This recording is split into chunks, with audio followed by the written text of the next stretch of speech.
오늘 하나님께서 저희들에게 주시는 말씀은 신약성경 누가복음 17장 11절에서 19절까지의 말씀입니다. 누가복음 17장은 신약성경 124면의 하나님의 말씀을 교독으로 봉독하겠습니다. 예수께서 예루살렘으로 가실 때에 사마리아와 갈릴리 사이로 지나가시다가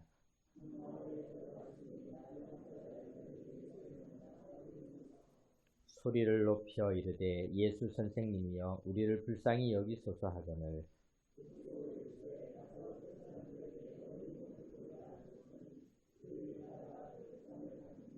그 중에 한 사람이 자기가 나은 것을 보고 큰 소리로 하나님께 영광을 돌리며 돌아와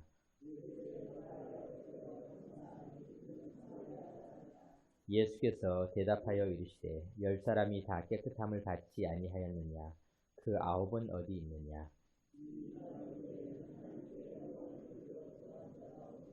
다 같이 읽겠습니다. 그에게 이르시되 일어나 가라 내 믿음이 너를 구원하였느니라 하시더라. 아멘. 오늘도 우리가 함께 한자리에서 예배를 드릴 수 있다는 것이 얼마나 큰 기쁨이고 축복인지 모르겠습니다. 금년 우리가 주여 치유하게 하소서 이런 주제를 가지고 예수님이 치유하셨던 사건들을 하나하나씩 돌아보고 있는데요. 오늘은 우리가 누가복음 17장에 나와 있는 10명의 나병 환자를 치유해 주셨던 사건들을 우리가 한번 살펴보도록 하겠습니다.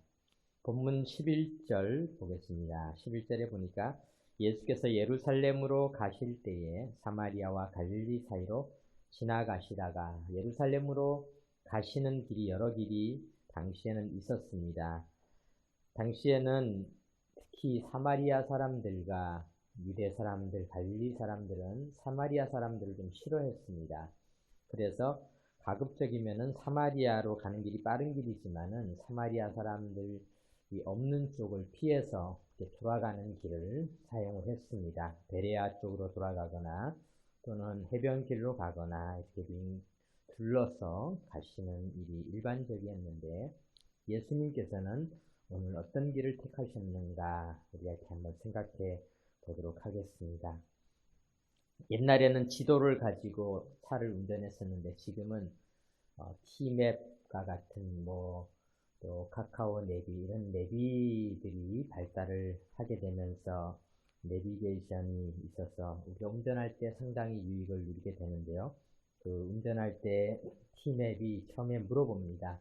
빠른 길을 갈 것인지 편한 길로 갈 것인지 돈 안 내는 길 통행료가 안 되는 길을 갈 것인지 이렇게 설정을 하게 합니다.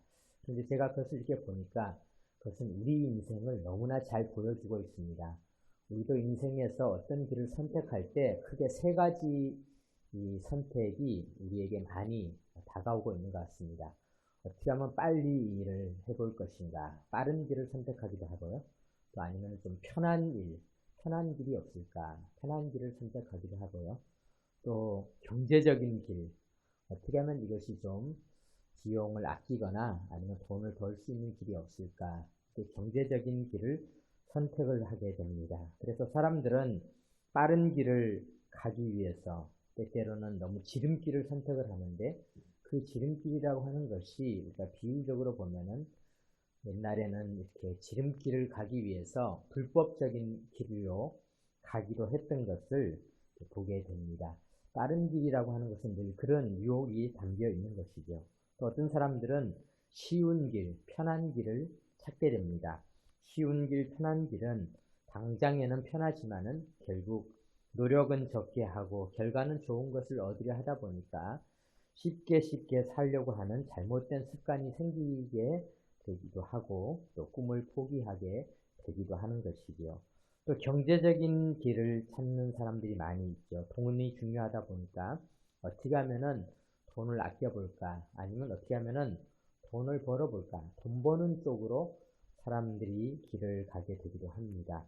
오늘 우리 주님께서 가셨던 길을 우리가 한번 생각해 보겠습니다. 11절을 아까 읽었는데요. 예수께서 예루살렘으로 가실 때에 기록하고 있죠. 예수님의 주 활동 무대는 갈릴리였죠. 갈릴리 가버나움에서 주 활동을 하셨는데 예루살렘으로 가실 때에 어떤 길로 가셨는가? 보통의 사람들은 빠른 길이나 편한 길을 가게 되지만은 주님은 사마리아와 갈릴리 사이로 지나가셨다. 주님의 선택은 어떤 선택이셨는가? 주님은 이 사마리아와 갈릴리 사이에 사는 사람들, 이곳은 사람들이 잘 가지 않는 곳입니다. 우리가 어떻게 알 수 있냐면은 주님이 이 길로 가다가 10명의 나병 환자들을 만났습니다. 옛날에도 우리나라도 그렇습니다. 우리나라도 지금은 이렇게 많이 도시가 되었지만 저도 옛날에 이렇게 마석 쪽으로 이렇게 가다 보면은 여기가 나병 환자촌이었다. 제 어른들이 이야기를 하셨습니다. 그래서 저도 그쪽으로 이렇게 가면서 또 되게 우리나라에 나병 환자촌이 있는 쪽에 가구 단지들이 꽤 많이 이렇게 자리를 잡고 있는데요. 이렇게 나병 환자들이 있는 지역들은 대부분 보면은 이렇게 사이에 있는 경계 지역, 변두리 지역, 사람들이 잘 가지 않는 지역에 살고 있었습니다. 그런데 예수님께서는 사람들이 있는 좋은 길, 빠른 길, 편한 길로 가시지 않으셨습니다. 또 주님께서는 복음을 전하시는 사역을 하셨기 때문에 사람들이 많은 길이 어떻게 보면 가장 효율적이고 경제적인 길이라 할 수 있는데 주님은 그 길로 가지도 않으셨습니다. 주님이 선택하셨던 길은 어떤 길이었는가? 주님이 가셨던 길은 생명을 살리는 길, 정말 주님을 필요로 하는 사람이 있는 곳, 그곳으로 주님이 가셨다는 것입니다. 사랑하는 성도 여러분, 오늘도 우리는 주님을 간절히 주님 나에게 오시옵소서. 우리는 이렇게 간구하고 있잖아요. 주님께서는 우리에게 오십니다. 우리 주님은 주님이 가시는 곳은 많은 사람들이 있는 곳, 좋은 곳, 또는 안전한 곳, 편한 곳, 경제적인 곳 이런 것이 아니라 주님은 정말로 만나고 싶어 하시는 영혼들, 또 주님을 꼭 필요로 하는 곳으로 주님께서는 가시는 분입니다. 또 주님은 실제로 요한복음 14장에 보면은 예수님은 이렇게 말씀하셨습니다. 예수께서 이르시되 내가 곧 길이요. 주님이 곧 길이다. 진리요. 생명이니 이렇게 말씀하셨습니다. 주님이 가시는 곳이 곧 길이었습니다. 생명을 살리는 곳, 생명을 전하는 곳. 그래서 베드로는 사도행전 2장에서 설교를 하면서 사도행전 2장 28절에 이렇게 설교를 했습니다. 주께서 생명의 길을 내게 보이셨으니 주 앞에서 내게 기쁨이 충만하게 하시리로다. 얼마나 놀라운 말씀인지 모르겠습니다. 사순절 기간 우리도 우리 주님께서 걸어가셨던 그 길을 자세히 살펴보면은 그곳에서는 생명이 움텄습니다. 생명이 살아났습니다. 소생함을 이뤘습니다. 주님이 가셨던 그 길로 우리도 따라간다면은 우리의 생명도 우리도 주님이 주시는 그 생명력이 넘치게 되고 또 우리가 걸어가는 그 길이 또 다른 생명을 살리는 길이 되는 줄 믿으시기 바랍니다. 우리가 이 사순절 기간은 바로 주님이 가셨던 그 길로 가는 것입니다. 이제 본문을 조금 더 자세히 살펴보겠습니다. 12절을 보겠습니다. 한 마을에 들어가시니 그 사마리아와 갈릴리의 경계선 변두리에 있는 한 마을로 들어가시니 나병 환자 10명이 예수를 만나 멀리 서서 소리를 높여 이르되, 우리가 지난주에도 나병 환자에 대해서 살펴봤지만 나병 환자들은 나병 환자들이 가까이 오면은 돌을 들어서 던질 수가 있었습니다. 그래도 죄가 아닙니다. 왜냐하면 나병 환자들은 돌 던질 만큼의 거리를 늘 떨어져서 살도록 되어져 있었습니다. 그래서 이 나병 환자들은 멀리 서서 예수님에게 소리를 질렀습니다. 예수 선생님이여 우리를 불쌍히 여기소서. 멀리서 소리를 질렀습니다. 이 나병 환자들이 살 수 있는 곳은 어떤 곳이었는가? 이들은 사마리아와 갈릴리, 사마리아도 아니고 갈릴리도 아닌 그런 어지중간한 그 사이에 있는 그 변두리 경계 지역에서 그들이 사마리아 나병 환자들, 갈릴리 나병 환자들이 섞여서 살았던 것입니다. 그리고는 그들은 사람들을 가까이 할 수 없었기 때문에 멀리서 소리를 지를 수밖에 없었던 것을 보게 됩니다. 지금도 사실은 많은 사람들이 어떻게 보면은 경계선에 서 있는 사람들이 꽤 있습니다. 우리도 잘 알지 못하였는데 얼마 전에 이 정부에서 이 사회복지 혜택을 베풀면서 그런 말을 했습니다. 이 복지의 경계선에 선 자들을 구제해 주어야 한다. 그 말이 바로 그런 것이죠. 어떻게 보면은 나라에서 생활보호 대상자나 또 차상위 계층이나 또 이런 여러 가지 복지 혜택을 주려고 하지만은 거기에 참 애매하게 걸쳐 있는 분들이 있습니다. 그래서 그들은 복지의 혜택도 받지 못하고 또 자신들이 가진 것이 너무 적어서 고난을 당하고 있는 이 경계선의 선자들이 어떻게 보면은 가장 도움이 필요로 하는 사람이다. 이렇게 나라에서 이야기를 하는 것을 볼 때 오늘날에도 경계선에 서 있는 자들은 사실은 굉장히 힘들고 어려운 자들입니다. 이 나병 환자들은 경계선에 서 있는 자들이었습니다. 사랑하는 성도 여러분, 우리가 이 사순절 기간에 경계선에 서 있는 자들을 우리가 정말 이 안으로 불러들이고 그들이 소속되게 하는 것이 얼마나 소중한 일일까 생각해 봅니다. 또 우리가 혹시라도 내가 경계선에 서 있는 것은 참 힘든 일입니다. 신앙생활도 우리가요, 경계선에 서 있으면은 참 힘들어요. 이 어떤 모임이든지요, 그 모임에 확 들어가 있든지 아니면 바깥에서 그 모임을 보는 건 편한데 그 가운데 경계선에 서 있으면요, 참 힘들고 어렵습니다. 그래서 내가 모임에 가야 될까 말아야 될까 10번도 더 간다고 생각했다가 아니 가지 말아야지 했다가 마음이 왔다 갔다 하고 가서도 내가 정말 왜 왔을까 오지 말걸 이렇게 생각하기도 하고 또 안 가면은 갈걸 이렇게 생각하는 것이 이 경계선에 서 있는 소속인 것이죠. 그런데 현대인들은 안타깝게도 이 경계선에 서 있는 일들이 너무나 많이 있습니다. 우리가 믿음 생활을 할 때도 경계선에 서 있을 때가 꽤 많이 있어요. 사랑하는 성도 여러분, 기왕 우리가 믿음 생활을 할 거면은 완전히 안으로 들어오시기 바랍니다. 소속이 되어야 돼요. 소속이 되어서 들어와서 내가 꼭 가야지. 가서 또 내가 내 역할들을 해야지. 또 가서 은혜를 받아야지. 우리가 이렇게 할 때 하나님의 큰 은혜를 받을 수 있는 것입니다. 오늘 주님께서는 이 경계선에 있는 자들을 이제 완전히 소속감을 가지고 살 수 있도록 오시기 위해서 오셨던 것입니다. 그리고 그들에게 치유와 회복을 주셨던 것입니다. 이제 본문을 조금 더 살펴보도록 하겠습니다.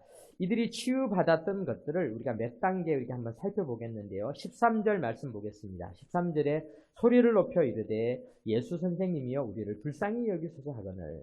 이들이 주님 앞에 치유받는 데 있어서 정말 소중한 결단을 했는데요. 그것은 뭐냐면은 예수님을 부른 것입니다. 예수 선생님이시여, 예수 에피스파테스 이렇게 이야기를 하고 있는데요. 예수 선생님이여로도 이렇게 번역할 수 있지만 또 예수 주님이시여 이렇게도 번역을 할 수 있습니다. 이들은 예수님 주님이시여 이렇게 고백을 한 것입니다. 누가복음 8장에 보면은 같은 단어가 제자들이 나와 깨워 이르되 주여 주여 우리가 죽겠나이다 하는데 예수께서 잠을 깨사 예수님을 주여 주여 이렇게 부르는 것이죠. 사랑하는 성도 여러분, 우리는 예수님을 주님으로 부르는 자들입니다. 그래서 오늘 우리도 주의 이름 앞에 나왔던 것이죠. 우리가 주의 이름을 부를 때 주님께서는 우리를 구원하여 주십니다. 사도행전 2장 21절에 보면은 누구든지 주의 이름을 부르는 자는 구원을 받으리라 하였느니라. 아멘. 우리 예수님을 우리가 주님으로 부르면은 주님이 우리를 다 구원해 주신다고 성경은 분명하게 말씀하고 있습니다. 사랑하는 성도 여러분, 우리가 늘 주의 이름을 먼저 부르시기 바랍니다. 옛날에 어느 분이 깜짝 놀랄 때 그런 아이고 아버지, 또 어떤 사람 아이고 어머니, 또 어떤 사람들은 오 주여 이렇게 부르는데 그것이 신앙과 관련이 있다고 이렇게 말씀하시는 걸 들었는데 제 생각에 그것까지는 좀 아닌 것 같아요. 그건 어떻게 보면 사람의 습관과 같아서 사람들이 아버지, 아이고 아버지, 아이고 어머니, 깜짝이야. 뭐 이거는 어떻게 보면 습관이지만은 우리가 이제 그 습관을 넘어서서 우리가 어떤 일을 할 때 주님을 먼저 생각하시는 것, 그것이 신앙생활이라고 저는 생각합니다. 우리가 어려움이 닥칠 때 제일 먼저 누구를 찾아야 되겠습니까? 주님을 찾으시기 바랍니다. 주님을 부르시기 바랍니다. 사람들은 어려움을 당할 때 자꾸 주변을 의지하려고 합니다. 내 친구에게 물어봐야지. 물론 친구들도 좋은 조언을 해주고 친구들은 내 감정에 반응을 해주고 정서적인 안정을 주기도 합니다. 그렇지만요, 우리가 정말로 우리가 붙잡아야 할 분은 오직 주님이십니다. 주님을 부르시기 바랍니다. 주님을 부르는 자는 구원을 받게 됩니다. 잠언 18장에 보면은 여호와의 이름은 견고한 망대라 의인은 그리로 달려가서 안전함을 얻느니라. 우리가 정말로 의지할 수 있는 망대와 같고 안전함을 누릴 수 있는 힘은 주님을 부를 때 생겨나는 것을 믿으시기 바랍니다. 이들은 주님을 불렀습니다. 그런데 우리 주님을 부르는 것은요, 가까이에서도 부를 수 있고 멀리서도 부를 수 있고 작은 목소리로 부를 수 있고 큰 소리로 부를 수 있지만 주님은 그것을 전혀 개의치 않습니다. 13절에 이들은 사실은 멀리서 불렀기 때문에 13절에 보니까 소리를 높여 이르되 이렇게 이야기해요. 소리를. 왜냐하면은 예수님과 이들은 돌 던질 만큼 먼 거리에 있었습니다. 그래서 이들은 예수님이 혹시라도 못 들을까봐 정말 목청껏 소리를 높여서 주여 이렇게 크게 예수 주여 이렇게 불렀던 것입니다. 그런데요, 우리 주님은 우리는 주님과 돌 던질 만큼 거리가 있다고 생각하지만은 우리가 주님을 부를 때 주님은 아주 가까이에서 우리의 모든 것을 다 들으시는 분이십니다. 우리를 바라보시고 주의 이름을 부르는 자에게 능력을 주시고 주의 이름을 부르는 자에게 구원을 주시는 우리 주님은 다 들으시는 줄 믿으시기 바랍니다. 우리가 어디에 있든지 주님을 꼭 부르시고 의지하는 귀한 삶을 살아가시기 바랍니다. 얼마 전에 어떤 분이 이제 교통사고가 났는데 제가 뉴스를 이렇게 보니까 그분이 교통사고가 났는데 119가 이렇게 왔어요. 그분이 부르지 않았는데. 근데 이제 거기에 그 기자가 썼더라고요. 그분이 무슨 애플워치인가를 이렇게 차고 있었는데 애플워치가 충격을 감지해가지고 112로 연락을 해서 왔다. 그런데 안타깝게도 그분이 음주운전을 하다가 사고를 냈는데 애플워치는 음주를 했는지 안 했는지 전혀 모르는 거예요. 그래서 경찰이 와서 그 교통사고 현장에 이런 일이 있었는데요. 우리가 이렇게 인생을 살아가다가 보면요, 오늘날에는 우리들이 부르고 싶은 대상들이 많이 있다 보니까 그거를 이렇게 다 무슨 기계 장치를 다 하고 이렇게 해가지고 경찰도 부르고 보험사도 부르고 이런 사람들을 많이 부르지만요. 그러나 그들이 우리의 문제를 해결해 주는 것은 일부분에 불과한 것이죠. 우리 영혼의 문제를 해결해 주시는 분은 오직 주님밖에 없음을 믿으시기 바랍니다.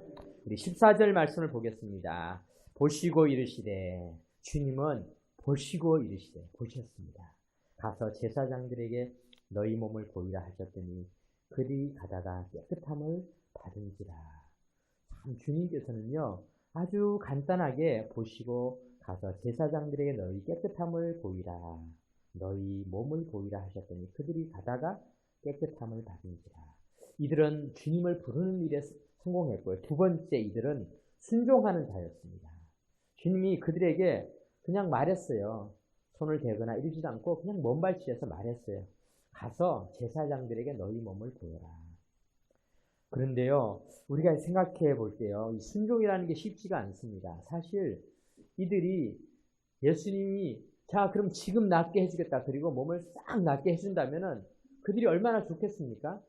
그런데 그들은 아직도 예수님을 불렀지만 여전히 몸에 나병을 그대로 안고 있었습니다. 왜냐하면 14절을 보니까 그들이 가다가 깨끗함을 받은지라. 그 자리에서는 변화가 없었다는 거예요. 그런데 그들은 갔습니다. 제사장들에게요. 여러분, 이 간격이 바로 순종입니다. 우리 주님께서 우리에게 오셔서 우리를 사랑해 주시고 말씀해 주시고 치유해 주실 때 잠깐의 간격이 있어요. 이 간격이라고 하는 것을 뛰어넘는 것이 순종입니다.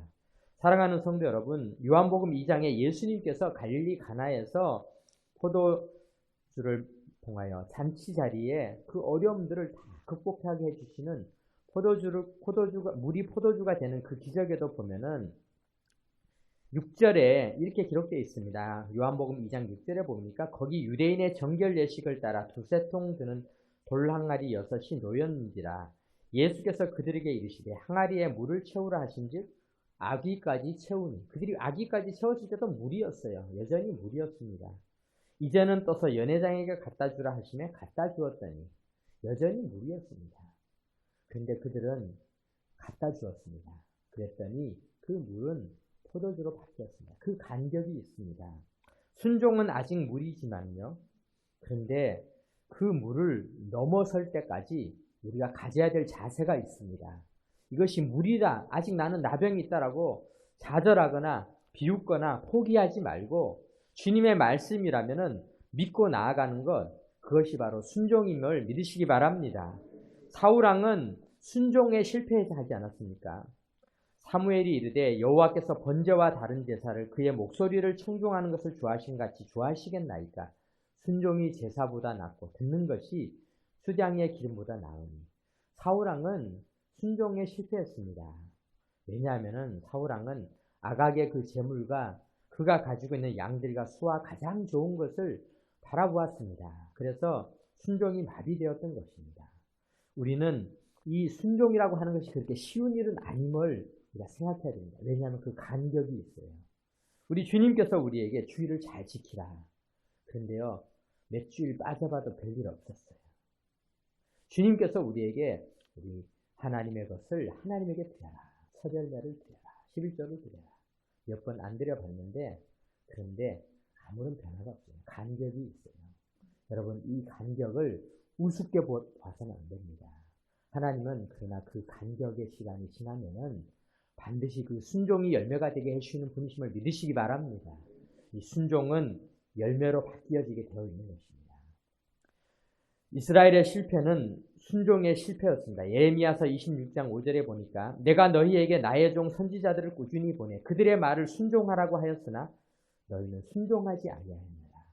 순종에 실패하면은 국가가 무너지는 것입니다. 순종의 실패는 개인의 실패와 가정의 실패에 그치는 것이 아니라 국가의 실패까지 되어지는 것이 순종의 실패임을 우리가 기억해야 합니다. 그래서 우리 주님은 순종에 실패한 사람들, 순종에 실패한 가정들, 순종에 실패한 나라들을 살리시기 위해서 이 땅에 오셨습니다. 로마서 5장 보겠습니다. 로마서 5장 19절에 한 사람이 순종하지 아니함으로 많은 사람이 죄인된 것 같이 한 사람이 순종하심으로 많은 사람이 의인이 되리라. 이 한 사람은 누구일까요? 예수님이십니다. 예수님은 우리가 순종에 실패한 죄를 범하면서 살아왔을 때 주님이 순종하셨습니다. 주님이 순종하심으로 십자가를 지시고 순종하심으로 말미암아서 우리가 다시 순종으로 일어설 수 있도록 우리에게 기회를 주신 것입니다. 사랑하는 성도 여러분, 이 사순절 기간 주님께서 순종의 기회를 주심을 감사히 여기시고 순종으로 다시 축복받으시기 바랍니다. 순종으로 다시 일어서기를 주님의 이름으로 축원합니다. 우리가 마지막으로 이제 살펴보겠습니다. 15절, 16절 한번 보겠습니다. 15절, 그 중에 한 사람이 자기가 낳은 것을 보고 큰 소리로 하나님께 영광을 돌리며 돌아와 예수의 발 앞에 엎드려 감사하니 그는 사마리아 사람이라. 그들은 순종하며 가다가 다 나병이 나음을 입었어요. 그런데 그들이 나병이 낫고 나서 생각했습니다. 9명은 이제 드디어 우리도 이 경계선에서 벗어났구나. 우리도 이제 이 변두리 인생에서 사람들과 떨어져 돌 던질 만큼 거리를 두고 사는 인생에서 이제는 떨어졌구나. 이제는 빨리 가자. 우리가 이 기쁨을 누리자. 그들은 다 돌아갔지만은 오직 한 사람은 너무너무 감사했습니다. 그래서 예수님에게 돌아왔습니다. 16절에 예수의 발 아래에 엎드려 감사하니 그는 사마리아 사람이라. 그때 예수님께서 말씀하셨습니다. 17절에 예수께서 대답하여 이르시되 10사람이 다 깨끗함을 받지 아니하였느냐? 그 9은 어디 있느냐? 이 이방인 외에는 하나님께 영광을 돌리러 돌아온 자가 없느냐 하시고 그에게 이르시되 일어나 가라. 내 믿음이 너를 구원하였느니라 하시더라. 우리가 주님을 부르는 것도 구원을 받게 돼요. 주님을 부르고 또 우리가 순종하는 것도 다 귀하고 다 귀하지만은 더 귀한 것이 있습니다. 그것은 감사하는 것입니다. 얼마 전에 우리나라에서 그 한류들에 대한 이런 여러 가지 이야기들이 이렇게 나오는 것을 보았습니다. 우리나라가 참 전 세계적으로 우리나라 딸기도 동남아시아 사람들한테 팔고 있다는 이야기도 또 우리 원사님이 말씀해 주시는데 우리나라 장어가 이제는 또 외국에서 이렇게 팔리고 있고 김이 또 그렇게 많이 팔리고 있고 이러는데 얼마 전에 그 언론에 나온 내용을 보니까 베트남에 태권도장이 1100개 정도가 있는데 10만 명 정도가 이 태권도가 지금 또 한류 열풍으로 불고 있다. 이런 이야기를 보면서 참 우리나라가 이렇게 전 세계적으로 여러 가지 문화적인 것들까지 나아가고 있는 것이 얼마나 감사한 일인가 이런 생각을 합니다. 이 태권도 얘기를 잠깐 하자면은 태권도를 제가 잘은 모르지만은 아이들이 하는 걸 보니까 하얀 띠를 이렇게 메고 갔다가 애들이 어느 날 이제 띠가 바뀌면 얼마나 기뻐하는지 모릅니다. 우리는 물론 띠값을 또 내야 돼요. 띠가 바뀌면은 거기서 띠값을 달라고. 아이들이 그럼 또 띠가 이렇게 또 바뀌어요. 띠가 이렇게 바뀌어서 어느 날 또 빨간 띠가 됐다가 이제 나중에 정말 단이 높아가면서 승급을 또 거듭해서 까만 띠가 이렇게 되어지는데요. 우리가 주님을 부르고 구원받는 것은 어떻게 보면 하얀 띠와 같다고 볼 수 있습니다. 하얀 띠. 이제 우리 구원받은 백성이 되었습니다. 그런데 우리는 구원받은 백성으로서 순종해야 하는 것입니다. 순종하면서 우리의 믿음이 자라고 성장해 나갑니다. 빨간 띠 정도가 되지 않을까. 빨간 띠를 우리가 메고 이제는 나도 태권도를 깨야 한다 이렇게 생각을 할 때겠죠.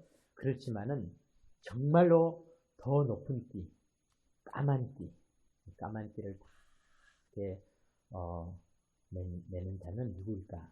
감사하는 자. 감사하는 자는 까만 띠를 맨 자가 아닌가 저는 이렇게 생각합니다. 사랑하는 성도 여러분, 감사로 우리 하나님 앞에 고백하시기 바랍니다. 주님 우리를 구원해 주셨습니다. 우리가 순종했습니다. 그러나 이 순종보다도 더 소중한 것이 감사입니다.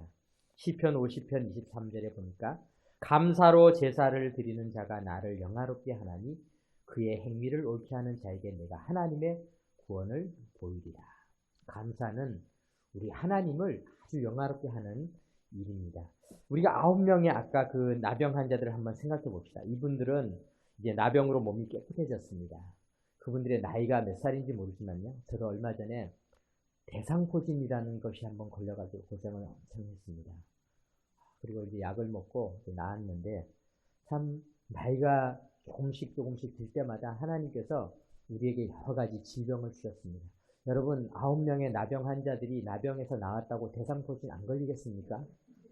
9명의 나병 환자들이 나병이 나왔다고 해서 뭐 류마티즘, 뭐 신경통, 뭐 나중에 또 뭐 백내장, 뭐 여러 가지 질병들이 어른들이 우리가 이제 살면서 여러 가지 질병들에 시달리게 되지 않습니까? 우리가 나은 것은 잠깐의 은혜에 불과한 것입니다. 세월이 가면 또 다른 질병들이 또 우리를 향해 다가옵니다. 그런데 진짜 중요한 것은 주님께서는 이 10명의 나병 환자 중에 돌아온 자에게 주님께서 말씀하셨습니다. 19절 그에게 이르시되 일어나 가라 내 믿음이 너를 구원하였느니라 하십니다. 구원하였느니라. 주님께서는 그가 나병에서 치유되는 데서 그치는 것이 아니라 구원, 우리의 생명이 구원받는 귀한 축복을 주셨습니다. 이것이 가장 귀한 것인 줄 믿으시기 바랍니다. 우리가 잠깐 받았던 육신의 기쁨들, 기적이라고 하는 것은요, 사실 그 당시에 우리가 믿음을 갖는 데 도움을 주는 것입니다. 주님께서 가나의 혼인잔치에서 물이 포도주가 되게 하신 기적을 베푸셨지만은 그 기적은 잠깐입니다. 다음 혼인잔치 때 그 혼인잔치는 며칠 하고 끝나는 거예요. 우리가 정말 얻어야 하는 것은 그걸 통해서, 그 기적을 통해서 주님을 만나고 주님께 고백하고 감사드림으로 말미암아 우리 주님에게 인정받는 것이 최고임을 믿으시기 바랍니다. 그것이 최고입니다. 오늘 우리 주님 앞에 우리는 나왔습니다. 나무는 나이테로 그 세월을 알 수 있습니다. 나이테가 하나 커지면서 세월이 가는데 우리 인생은 무엇으로 성장한다는 것을 알 수 있어요. 저는 감사라고 생각합니다. 감사의 나이테가 많아지시기 바랍니다. 감사가 많아져서 감사로 우리 인생이 우리 하나님께서 쓰임받는 귀한 삶이 되시기를 주님의 이름으로 축원합니다. 아멘. 기도드리겠습니다. 하나님 아버지 감사드립니다. 오늘 우리가 누가복음의 말씀을 통하여서 10명의 나병 환자를 치유해 주셨고 특별히 하나님 앞에 감사로 고백했던 사마리아 나병 환자는 주님께서 구원하여 주셨던 그 기쁜 소식을 읽으며 우리가 또 이 사순절을 보내게 됩니다. 주여 한 주간 우리가 사순절 기간을 보내면서 우리 주님을 늘 찾게 하여 주옵소서. 주의 이름을 부르게 하여 주옵소서. 순종하는 삶을 살아가게 하여 주옵소서. 무엇보다도 감사하는 삶을 살아가게 하여 주옵소서. 우리 주 예수 그리스도의 이름으로 기도드립니다. 아멘.